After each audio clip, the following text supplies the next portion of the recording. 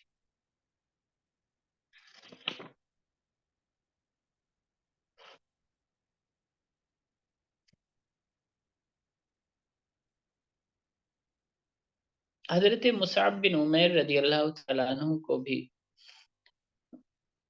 بہت زیادہ تکلیف دی گئی، بہت زیادہ تکلیف دی گئی۔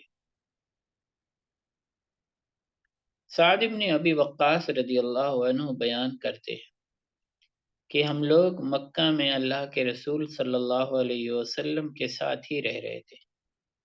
مشرکین نے مکہ میں ہماری گزر بسر انتہائی دشوار کر دی۔ جب ہمیں طرح طرح کی ابتلا و آزمائش میں ڈالا گیا تو ہم نے صبر سے کام لیا۔ مصعب بن عمیر رضی اللہ تعالیٰ عنہ آسائشوں کی آغوش میں پلنے والے نوجوان تھے۔ وہ اپنے والدین کے ساتھ انتہائی خوشحالی کی زندگی بسر کرتے تھے۔ پھر میں نے دیکھا کہ انہوں نے اسلام قبول کر لیا ہے، جس کی وجہ سے انہیں دردناک عذاب دیا جا رہا ہے۔ مشرکین کا ظلم سہتے سہتے ان کی حالت یہ ہو گئی ہے کہ ان کی کھال اس طرح ادھڑ گئی جس طرح سانپ کی کچلی بدل جاتی ہے۔ خباب بن ارت رضی اللہ عنہ، خباب رضی اللہ عنہ کی مالکہ ام انمار خزائیہ کو ان کے اسلام قبول کرنے کی خبر ملی تو اس نے لوہے کا ایک ٹکڑا تپایا اور خباب رضی اللہ عنہ کے سر پر رکھ دیا۔ خباب رضی اللہ عنہ نے اس ظلم کی شکایت نبی اکرم صلی اللہ علیہ وسلم سے کی تو آپ نے دعا فرمائی، اللہم انصر خبابا، اے اللہ خباب کی مدد فرما۔ اس کے بعد یہ ہوا کہ خود ام انمار ہی کے سر میں تکلیف ہو گئی اور وہ کتوں کی طرح بھونکنے لگی۔ اس سے کہا گیا اپنے سر پر داغ لگواؤ۔ وہ خباب رضی اللہ عنہ کے پاس آئی اور کہا کہ میرے سر پر داغ لگا دو۔ پھر خباب رضی اللہ عنہ لوہے کا ٹکڑا گرم کر کے ام انمار کے سر پر لگایا کرتے تھے۔ مشرکین نے خباب رضی اللہ عنہ کو مختلف طریقوں سے تکلیفیں دیں، کبھی مالی تکلیف دیتے تھے، کبھی جسمانی۔ ان کے سر سے بال نوچے جاتے تھے، گردن مروڑی جاتی تھی، انہیں بارہا تپتے ہوئے پتھروں پر لٹایا گیا۔ پتھروں پر لٹا کر ان کے سینے پر بھی بھاری پتھر رکھ دیے جاتے تھے تاکہ وہ اٹھ بھی نہ سکے۔ سیدنا عمر رضی اللہ تعالیٰ عنہ نے اپنے دور خلافت میں خباب رضی اللہ عنہ سے اللہ تعالیٰ کے راستے میں پہنچنے والی تکالیف کے بارے میں پوچھا تو خباب رضی اللہ عنہ نے اپنی کمر سے کپڑا اٹھا دیا جو مسلسل تشدد سہنے کی وجہ سے گلبہری کی طرح ہو چکی تھی، یعنی جس طرح برس ہو جاتا داغ جگہ جگہ اس میں۔ عمر رضی اللہ تعالیٰ عنہ نے فرمایا، میں نے آج جیسی تشدد زدہ کمر کبھی نہیں دیکھی۔ خباب رضی اللہ عنہ نے بتایا، اے امیر المومنین، انہوں نے میرے سامنے آگ جلائی، پھر مجھے اس میں جھونک دیا اور ایک آدمی نے اپنا پاؤں میرے سینے پر رکھ دیا، یہ آگ میری چربی سے بجھی اور زمین میری پشت کی مسلسل ٹپکتی ہوئی چربی کی وجہ سے ٹھنڈی ہوئی۔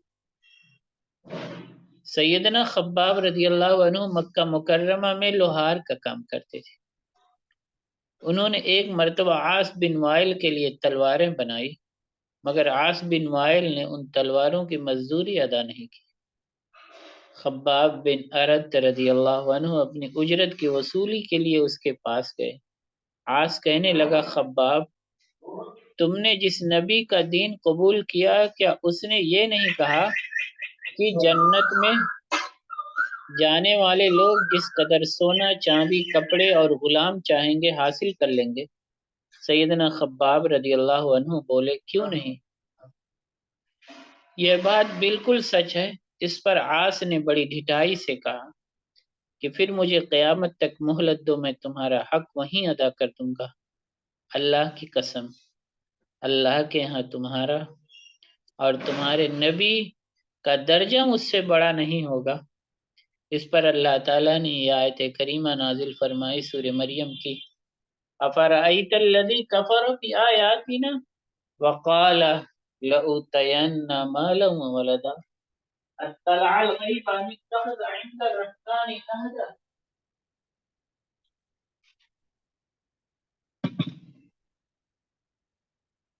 کلا سنکتب ما یقول ونمد له من العذاب مدا ونرثه ما یقول ویأتینا فردا۔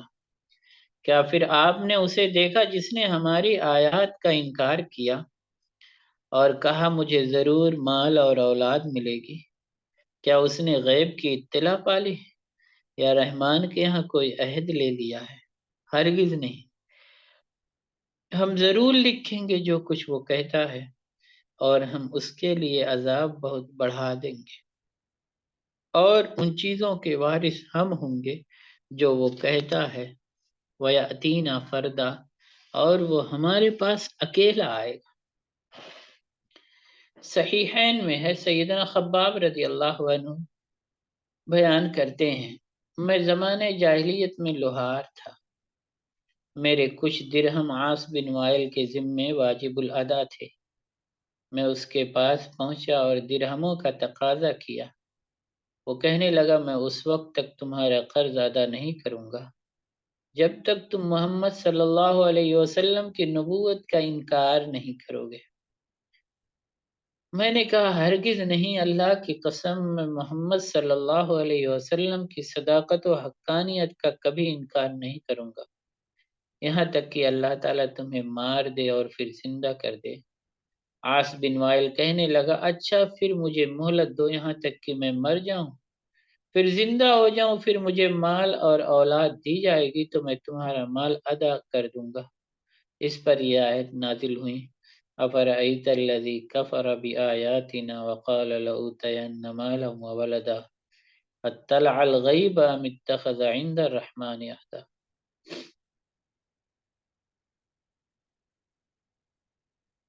جب کمزور مسلمانوں پر مشرکین کا ظلم و ستم انتہا کو پہنچ گیا اور انہیں سخت ترین آزمائشوں کا سامنا کرنا پڑا تو وہ نبی اکرم صلی اللہ علیہ وسلم کی خدمت میں حاضر ہوئے۔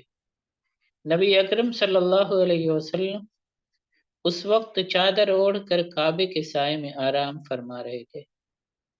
حضرت خباب رضی اللہ عنہ نے عرض کیا، اے اللہ کے رسول صلی اللہ علیہ وسلم، کیا آپ ہمارے لیے اللہ تعالیٰ سے مدد طلب نہیں کریں گے؟ کیا آپ ہمارے حق میں دعا نہیں فرمائیں گے؟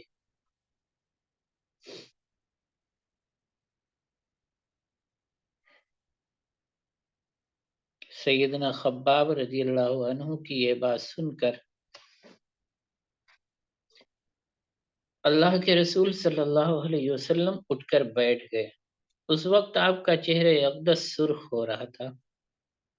آپ نے فرمایا، تم سے پہلے ایک آدمی کو لایا جاتا تھا، اس کے لیے زمین میں گڑھا کھودا جاتا اور اس کو اس گڑھے میں ڈال دیا جاتا تھا، پھر آرا لایا جاتا اور اس شخص کے سر پر رکھ دیا جاتا تھا، اس کے دو ٹکڑے کر دیے جاتے تھے، یہ سارا ظلم بھی اسے اس کے دین سے روک نہ سکتا تھا۔ اسی طرح لوہے کی کنگھیوں سے ہڈیوں اور پٹھوں تک گوشت نوچ لیا جاتا تھا اور یہ ظلم بھی اسے اس کے دین سے روک نہ سکتا تھا۔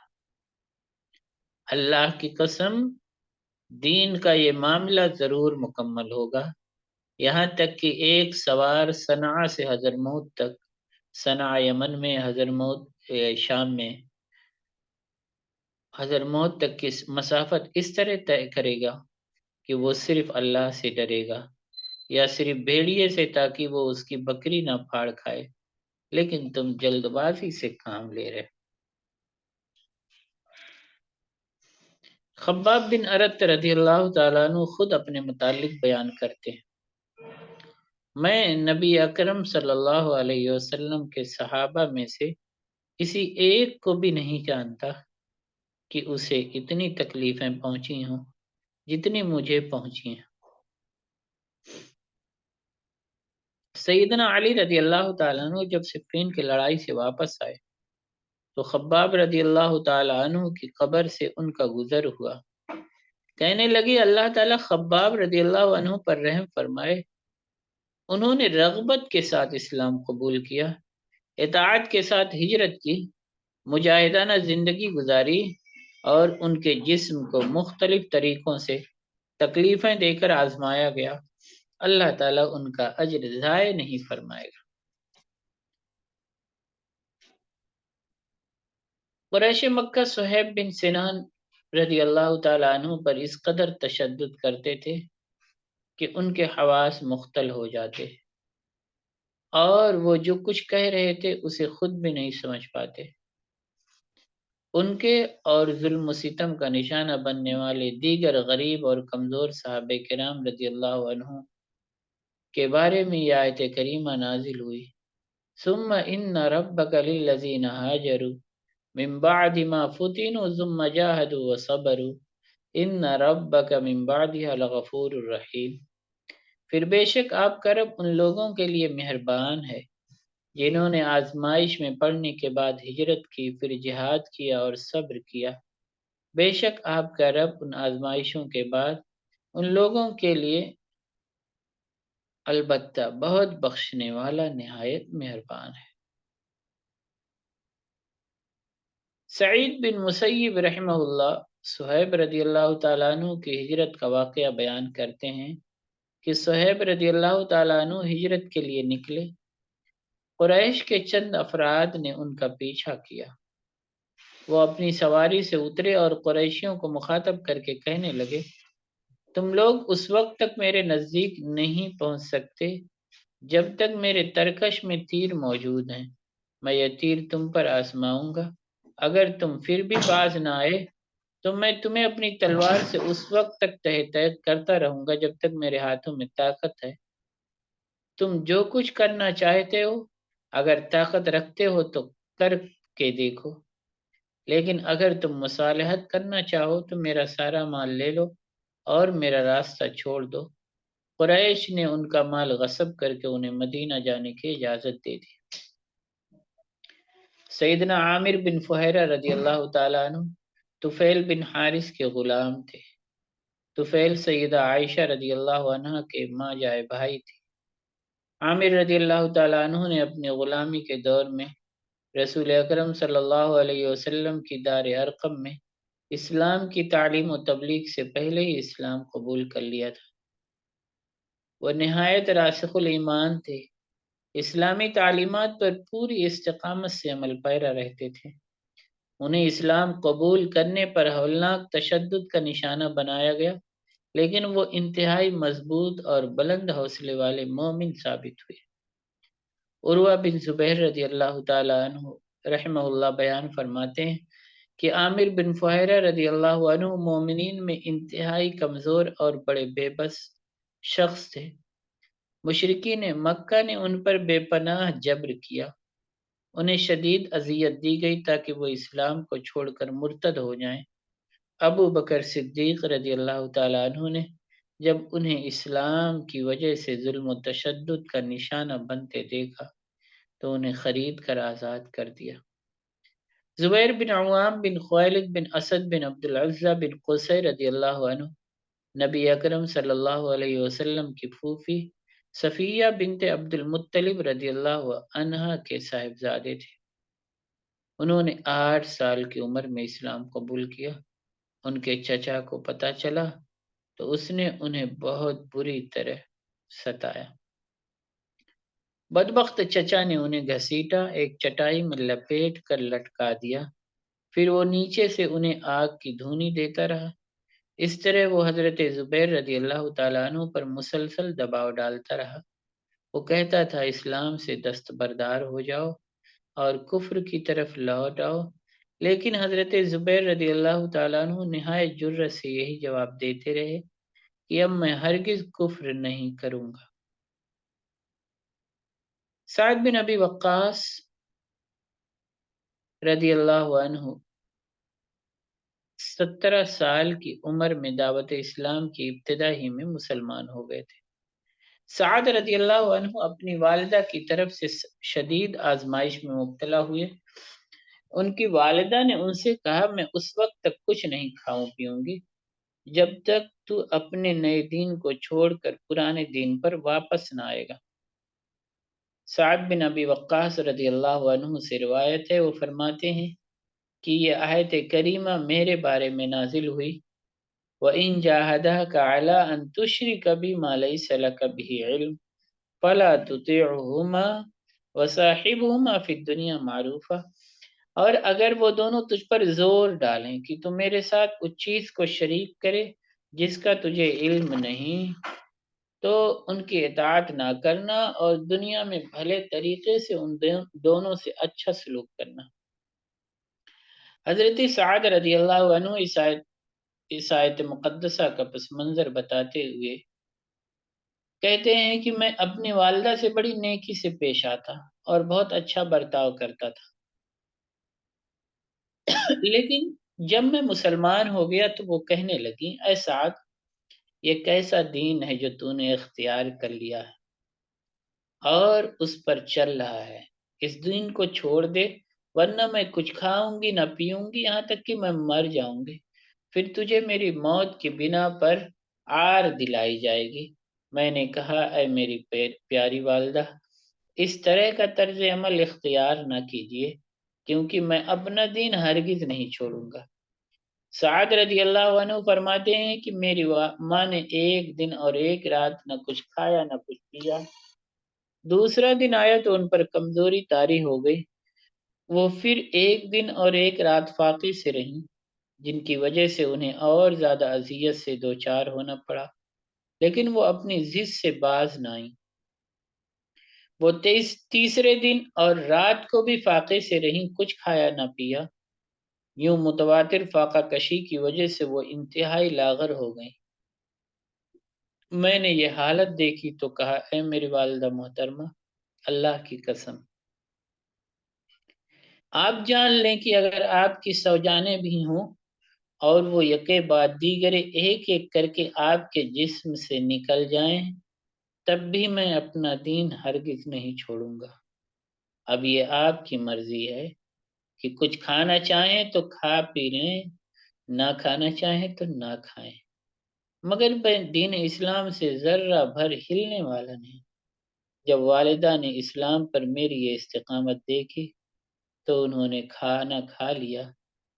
اس پر یہ آیت کریمہ نازل ہوئی وَإِن جَاهَدَاكَ عَلَىٰ أَن تُشْرِكَ بِمَا لَيْسَ لَكَ بِهِ عِلْمٌ فَلَا تُطِعْهُمَا وَصَاحِبْهُمَا فِي الدُّنْيَا مَعْرُوفًا۔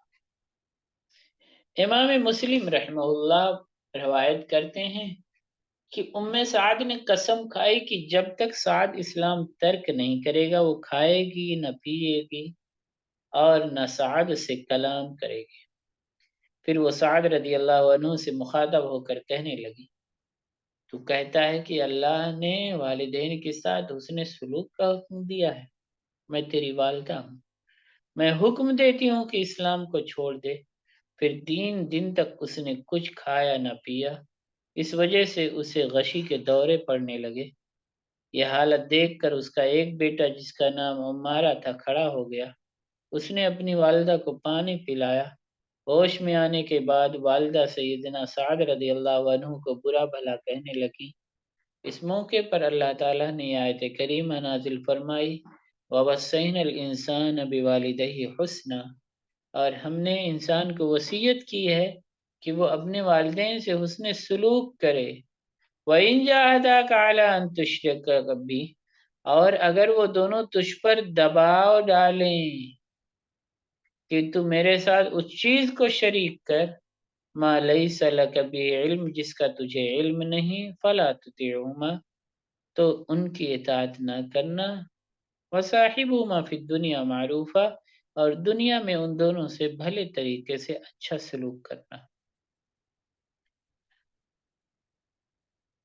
عبداللہ بن مسعود رضی اللہ عنہ رسول اکرم صلی اللہ علیہ وسلم کے انتہائی جانثار ساتھی تھے۔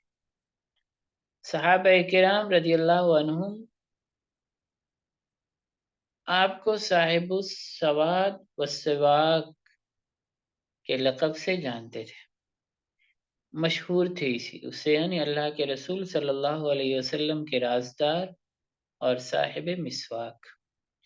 ایک مرتبہ صحابہ کرام رضی اللہ عنہم آپس میں باتیں کر رہے تھے، وہ دوران گفتگو کہنے لگے قریش نے کبھی قرآن مجید نہیں سنا، انہیں قرآن مجید کون سنائے گا؟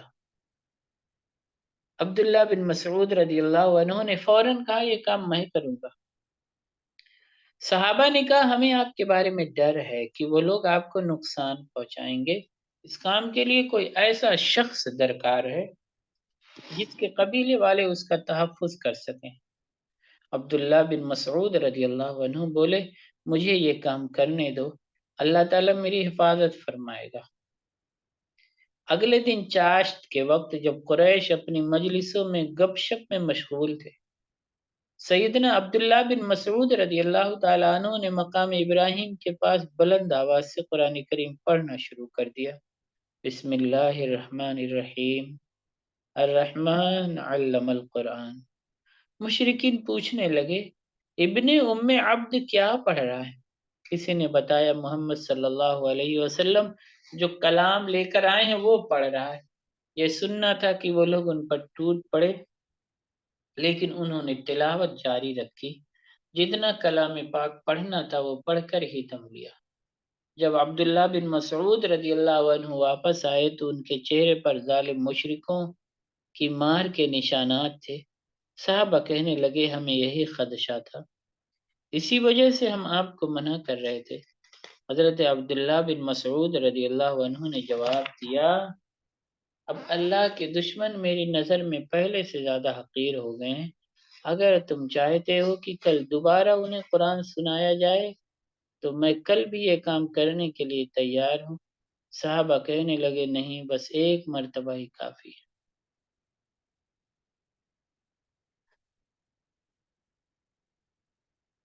حضرت ابو ذر غفاری رضی اللہ تعالیٰ عنہ، وہ زمانے جاہلیت میں بھی پکے موحد تھے اور بت پرستی سے بہت دور۔ جب انہوں نے اسلام قبول کر لیا تو نبی اکرم صلی اللہ علیہ وسلم نے ان سے فرمایا آپ اپنی قوم غفار میں واپس چلے جائیں، انہیں میرے بارے میں آگاہ کریں، پھر جب آپ کو ہمارے غلبے کا علم ہو جائے تو ہمارے پاس آ جائیں۔ ابو ذر غفاری رضی اللہ عنہ عرض کرنے لگے اس ذات کی قسم جس کے ہاتھ میں میری جان ہے، میں ان مکہ والوں کے سامنے کلمہ توحید کا اعلان ضرور کروں گا۔ ابو ذر غفاری رضی اللہ عنہ رسول اکرم صلی اللہ علیہ وسلم کے پاس سے اٹھے، مسجد حرام میں آئے اور بلند آواز سے کہا اشہد ان لا الہ الا اللہ وان محمد رسول اللہ، میں گواہی دیتا ہوں کہ اللہ کے سوا کوئی معبود برحق نہیں اور محمد صلی اللہ علیہ وسلم اللہ کے رسول ہیں۔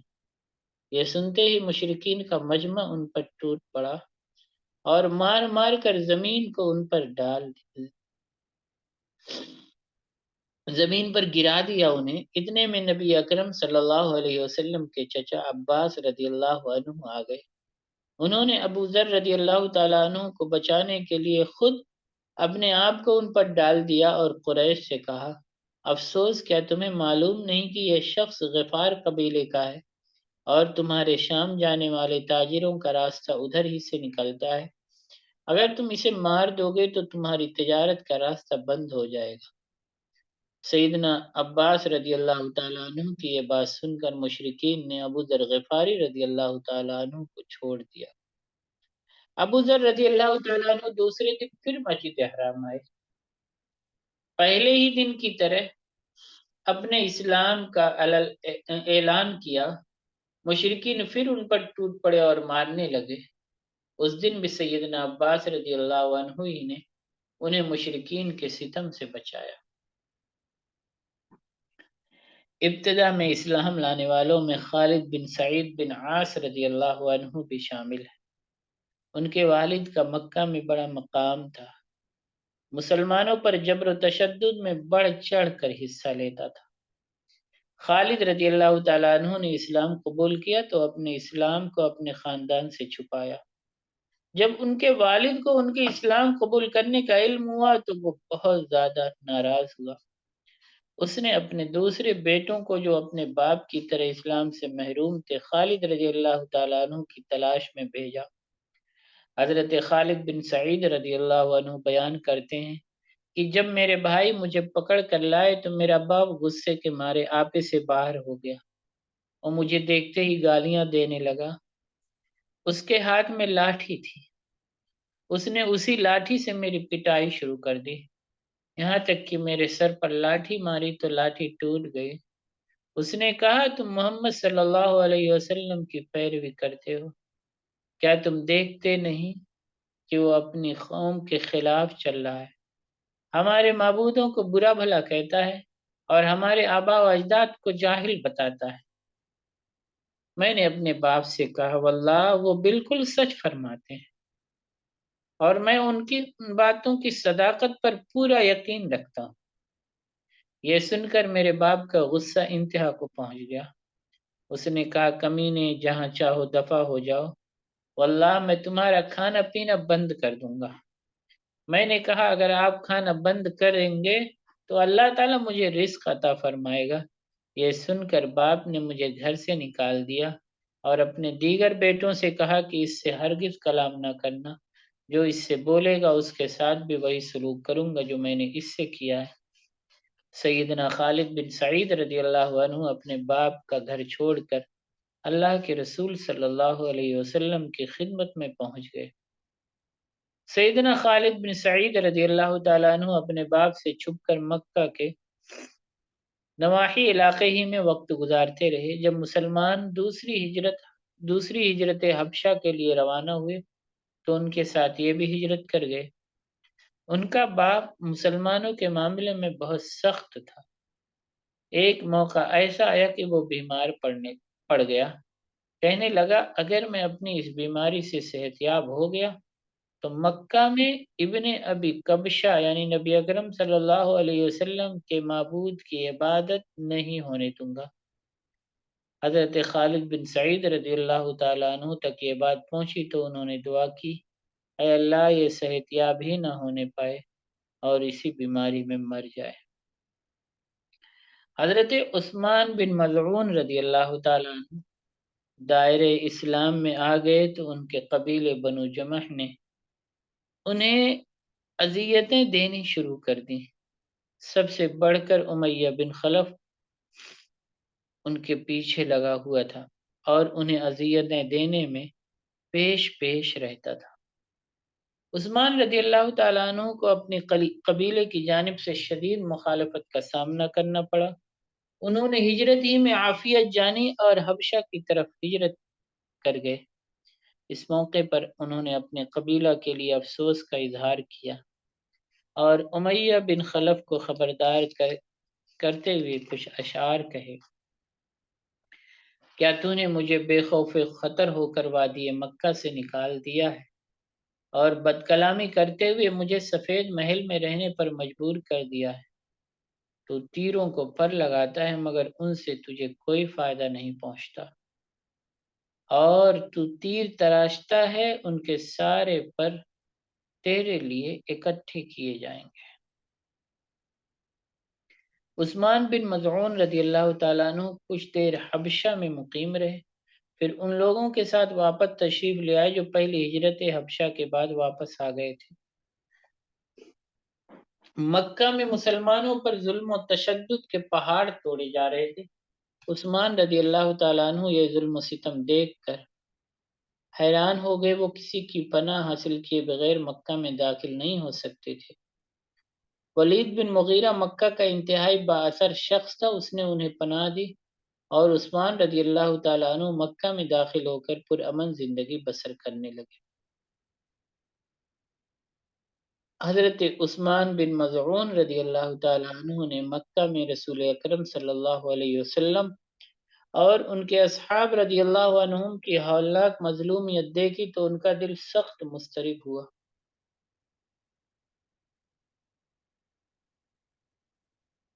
وہ ولید بن مغیرہ کے پاس پہنچے جو اس وقت بیت اللہ کے قریب بیٹھا تھا۔ عثمان بن مظعون رضی اللہ تعالیٰ عنہ نے ولید بن مغیرہ سے کہا، اے ابو عبد الشمس، تو نے پناہ دینے کا عہد خوب نبھایا۔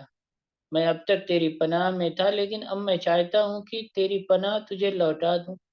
میرے لیے میرے نبی صلی اللہ علیہ وسلم اور ان کے اصحاب رضی اللہ عنہم ہی کے عمل میں پیروی کا بہترین نمونہ موجود ہے۔ ولید کہنے لگا، اے میرے بھتیجے، شاید تمہیں کسی نے تکلیف دی ہے یا تمہاری عزت پامال کی گئی ہے۔ عثمان رضی اللہ تعالیٰ عنہ فرمانے لگے، ہرگز نہیں، بس میں اللہ کی پناہ میں خوش ہوں اور اس کے بعد مجھے کسی اور کی پناہ گوارا نہیں۔ ولید کہنے لگا، بیت اللہ میں لوگوں کے اکٹھے ہونے کی جگہ چلو۔ جس طرح میں نے تمہیں سب کے سامنے علی الاعلان پناہ دی تھی، تم بھی اسی طرح برملا میری پناہ لوٹاؤ۔ وہ دونوں بیت اللہ میں آ گئے۔ ولید لوگوں سے مخاطب ہو کر کہنے لگا، یہ عثمان بن مظعون ہے، یہ مجھے میری پناہ لوٹانا چاہتا ہے۔ سیدنا عثمان بن مظعون رضی اللہ تعالیٰ عنہ نے فرمایا، ہاں یہ سچ کہتا ہے، میں نے اسے خوب پناہ دینے والا پایا ہے، لیکن میں چاہتا ہوں کہ اپنے آپ کو اللہ تعالیٰ کی پناہ کے سوا کسی اور کی پناہ کا محتاج نہ رکھوں، اس لیے میں اس کی پناہ لوٹا رہا ہوں۔ لبید بن ربیہ قریش کی مجلس میں بیٹھا تھا اور اپنے اشعار سے انہیں محظوظ کر رہا تھا۔ عثمان رضی اللہ تعالیٰ عنہ پناہ لوٹانے کے بعد اس محفل میں جا بیٹھے۔ لبید کہنے لگا، خبردار رہو، اللہ کے علاوہ ہر چیز باطل ہے۔ عثمان رضی اللہ تعالیٰ عنہ نے فرمایا، تو نے بالکل سچ کہا ہے۔ لبید اپنا کلام سناتا رہا، بالآخر اس نے مکہ پڑھا، وَكُلُّ نَعِيمٍ لَا مُحَالَةَ زَائِلُ، اور ہر نعمت آخرکار ختم ہونے والی ہے۔ یہ سن کر عثمان رضی اللہ تعالیٰ عنہ نے فرمایا، تو جھوٹ کہتا ہے، جنت کی نعمتیں لامتناہی ہیں، وہ کبھی ختم نہ ہوں گی۔ قریش عثمان رضی اللہ تعالیٰ عنہ کے جملے کا صحیح مطلب نہ سمجھ سکے، اس لیے انہوں نے لبید سے کہا، مکرر پڑھیے۔ لبید نے دوبارہ پورا شعر پڑھا۔ اس کے پہلے مصرے کی عثمان رضی اللہ تعالیٰ عنہ نے تصدیق کی اور دوسرے مصرے کی تکذیب کی۔ لبید کہنے لگا، اے قریشیو، تمہارا ساتھی اس طرح تو کبھی ذلیل نہ ہوا تھا، اب یہ کیسے ہونے لگا؟ قریش میں سے ایک آدمی کہنے لگا، اسے قابل توجہ نہ جانو، یہ ایک بیوقوف آدمی ہے اور ان بیوقوف لوگوں کا ساتھی ہے جنہوں نے ہمارا دین چھوڑ دیا ہے، تم اس کی وجہ سے ملال نہ کرو۔ اس کے بعد قریشیوں کا ایک انتہائی احمق شخص عثمان بن عبداللہ بن ابو امیہ کھڑا ہوا۔ اس نے حضرت عثمان بن مظعون رضی اللہ تعالیٰ عنہ کو اتنے زور سے تھپڑ مارا کہ ان کی آنکھ پر ورم آ گیا۔ ولید بن مغیرہ اور اس کے ساتھی کہنے لگے، اے عثمان، پہلے تو ایسی پناہ میں تھا جو تجھے رسوا کن سلوک سے محفوظ رکھتی تھی، اب تیری آنکھ کو جو تکلیف پہنچی ہے، پہلے تو اس سے محفوظ تھا۔ عثمان رضی اللہ تعالیٰ عنہ کہنے لگے، اللہ کی پناہ تمہاری پناہ سے زیادہ امن اور اکرام والی ہے۔ اب تو میری دوسری آنکھ بھی اللہ کے راستے میں آزمائش کے لیے تیار ہے۔ مجھے تم سے یہی امید ہے، اور میرے لیے میرے نبی صلی اللہ علیہ وسلم اور ان کے اصحاب رضی اللہ عنہم ہی بہترین نمونۂ عمل ہے۔ ولید نے اس موقع پر عثمان بن مظعون رضی اللہ تعالیٰ عنہ کو یہ پیشکش کی، کہا کہ اگر تو دوبارہ میری پناہ حاصل کرنا چاہتا ہے تو میں حاضر ہوں۔ عثمان رضی اللہ تعالیٰ عنہ نے جواب دیا، ہرگز نہیں، اللہ تعالیٰ کی پناہ کے بعد مجھے کسی پناہ کی ضرورت نہیں۔ اس کے بعد عثمان بن مظعون رضی اللہ تعالیٰ عنہ نے یہ اشعار کہے، اے مغیرہ کے بیٹے، تم جو پیشکش کر رہے ہو مجھے اس کی قطعی ضرورت نہیں ہے، میں تو احمد صلی اللہ علیہ وسلم سے وفا کرنے کا عہد رکھتا ہوں۔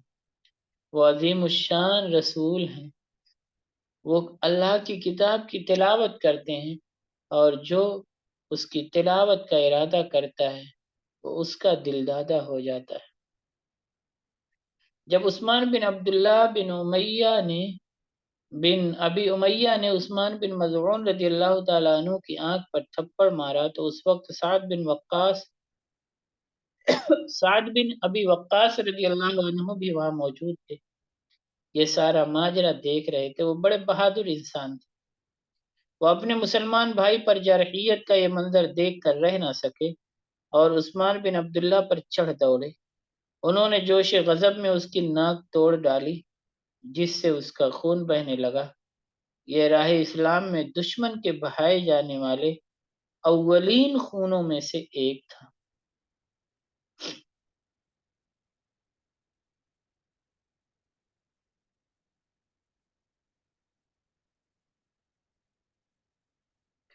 عثمان بن مظعون رضی اللہ تعالیٰ عنہ نے لبید بن ربیہ کے جس مصرع کی تاکید کی تھی، اللہ کے رسول صلی اللہ علیہ وسلم نے بھی اسے سچا قرار دیا اور اس کی تحسین فرمائی، جیسا کہ سیدنا ابو ہریرہ رضی اللہ تعالیٰ عنہ بیان فرماتے ہیں کہ نبی اکرم صلی اللہ علیہ وسلم نے ارشاد فرمایا، اصدق کلمۃ قالها الشاعر کلمۃ لبید علی کل شیء ما خلا اللہ باطل۔ سب سے سچی بات جو کسی شاعر نے کہی ہے وہ لبید کی یہ بات ہے، خبردار، اللہ کے سوا ہر چیز ختم ہو جانے والی ہے۔ ابو فقیہ رضی اللہ تعالیٰ عنہ پر بہت ہی وحشیانہ تشدد کیا گیا۔ ان کا اصل نام یسار تھا۔ یہ بلال رضی اللہ تعالیٰ عنہ کے ساتھ ابتدا ہی میں اسلام لے آئے تھے۔ بنو عبد الدار انہیں شدید تکلیفیں دیتے، انہیں شدید گرمی کے دنوں میں دوپہر کے وقت تپتے ہوئے سنگلاخ پتھروں پر لٹایا جاتا، سینے پر وزنی پتھر رکھ دیا جاتا۔ اس کربناکی کی حالت میں ان کی زبان باہر نکل آتی اور ان پر بے ہوشی طاری ہو جاتی۔ مشرکین گمان کرتے کہ یہ مر چکے ہیں، لیکن ان میں زندگی کی حرارت موجود ہوتی تھی۔ یسار رضی اللہ تعالیٰ عنہ صفوان بن امیہ بن خلف جمحی کے غلام تھے۔ امیہ کو ان کے اسلام قبول کرنے کا علم ہوا تو وہ ان پر ظلم ڈھانے لگا۔ ان کے پاؤں میں رسی باندھی جاتی اور لوگوں سے کہا جاتا انہیں گھسیٹ کر لے جاؤ اور تپتی ہوئی زمین پر لیٹاؤ۔ لوگوں نے انہیں اسی طرح تکلیفیں دینی شروع کر دیں۔ ایک مرتبہ انہیں پیٹا جا رہا تھا کہ ان کے قریب سے ایک گندا سیاہ کیڑا گزرا۔ امیہ ابو فقیہ رضی اللہ عنہ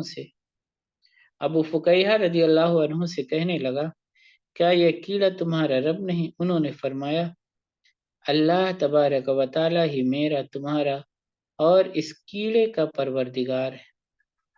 اس جواب پر وہ اور زیادہ مشتعل ہو گیا اور ابو فقیہ رضی اللہ تعالیٰ عنہ کا گلا گھونٹنے لگا۔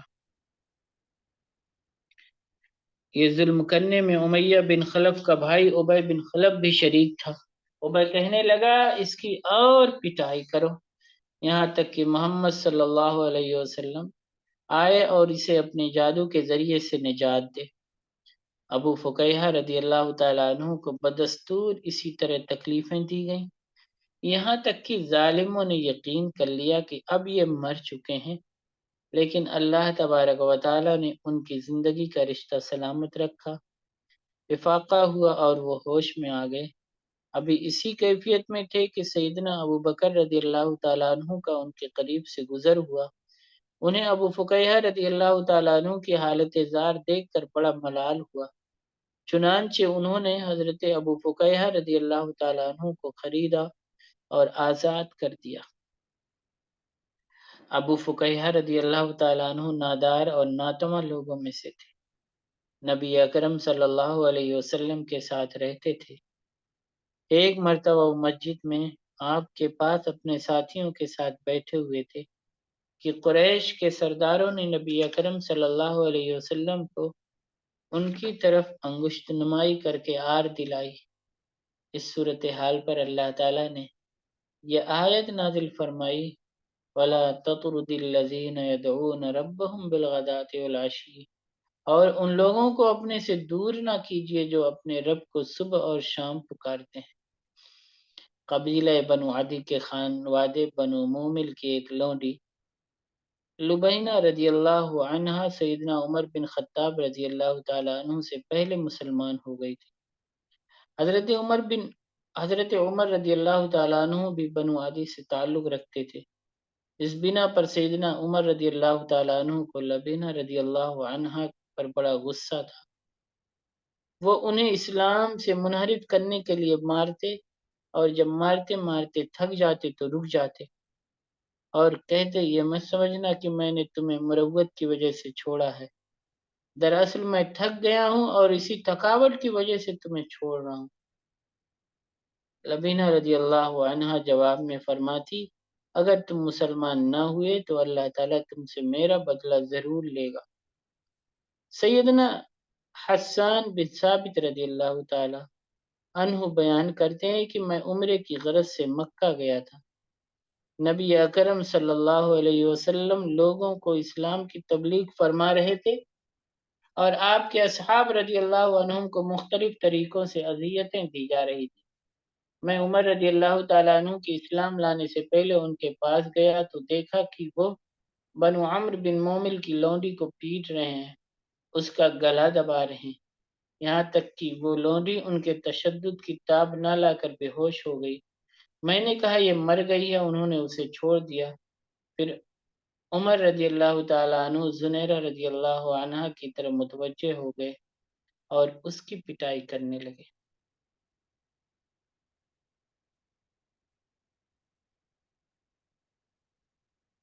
زنیرہ رضی اللہ عنہا پر بہت زیادہ مصائب ڈھائے گئے۔ وہ بنو عدی کی لونڈی تھی۔ یہ بھی کہا گیا ہے کہ یہ بنو مخزوم یا بنو عبد الدار کی لونڈی تھی۔ حضرت عمر رضی اللہ تعالیٰ عنہ اسلام لانے سے پہلے ان کی پٹائی کرتے تھے۔ ابو جہل بھی ان پر بڑا ظلم کرتا تھا۔ اسلام قبول کرنے کی وجہ سے ان پر اتنا تشدد کیا گیا کہ ان کی بصارت جاتی گئی، بینائی چلی گئی ان کی۔ ابو جہل نے ان سے کہا کہ تمہیں لات و عزا نے اندھا کیا ہے۔ زنیرہ رضی اللہ عنہا نے نہایت استقلال سے جواب دیا، لات و عزا کی کیا مجال ہے، انہیں تو یہ بھی پتہ نہیں کہ کون ان کی عبادت کر رہا ہے۔ میرے اندھے پن کا حکم آسمان سے آیا ہے اور میرا رب پوری طرح قادر ہے کہ میری بصارت لوٹا دے۔ دوسرے دن صبح زنیرہ رضی اللہ عنہا جب بیدار ہوئی تو اللہ تعالیٰ نے ان کی بصارت بحال کر دی اور وہ پہلے کی طرح صحت یاب ہو گئی۔ قریش نے یہ ماجرا دیکھ کر کہا، یہ محمد صلی اللہ علیہ وسلم کے جادو کا اثر ہے۔ حضرت ابو بکر رضی اللہ تعالیٰ عنہ نے لبینہ اور زنیرہ رضی اللہ عنہما پر قریش کی ظالم کی وجہ سے انہیں خرید کر آزاد کر دیا۔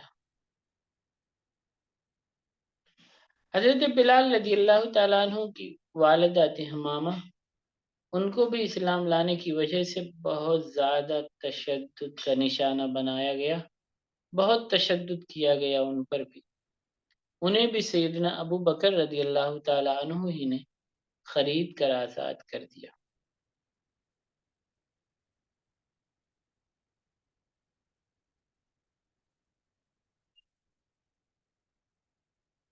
حضرت